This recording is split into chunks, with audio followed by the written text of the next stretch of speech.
ይህ የጋራ ድምጻችን የሆነው አብሮነት ዲጂታል ሚዲያ ነው። በመርከብ ውስጥ ያለው ኢትዮጵያዊ ሁሉ በችግር ብዛት ሰውነቱ ያልሟሸሸ ደሙ ያልደረቀ የቀበቶ መጠን ቢያንስ በ2-3 ቀዳዳ ያልተሸጋሸገ የለም።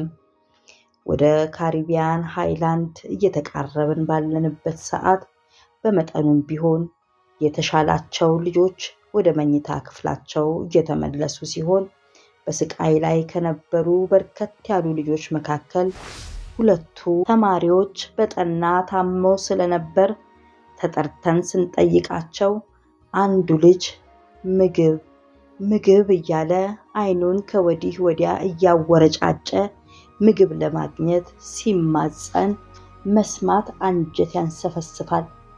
የሚቀመስ ነገር ለማግኘት በብዙ መንገድ ሞከርን፣ ግን ምግብ ማግኘት አልቻልንም። አንድ አፍታ በመኝታ ቤቱ፣ በሌላ ጊዜ ደግሞ ወደ ሐኪም ቤቱ እየሄድን ሁኔታውን በመቆጣጠር እስከ 6 ሰዓት ቆይተን ወደ መኝታ ቤታችን ሄድን። በቀጣይ ሳምንት የዚህ ምዕራፍ ቀጣዩን ይዘን እንቀርባለን። እስከዛው ቸር ይሰንብት። ቤተሰቦቼን እንዳትረሱ። ይህ የጋራ ድምጻችን የሆነው አብሮነት ዲጂታል ሚዲያ ነው። ሼር፣ ሰብስክራይብ በማድረግ ቤተሰብ ይሁኑ። አብሮነት ዲጂታል ሚዲያ የሁላችንም ድምጽ።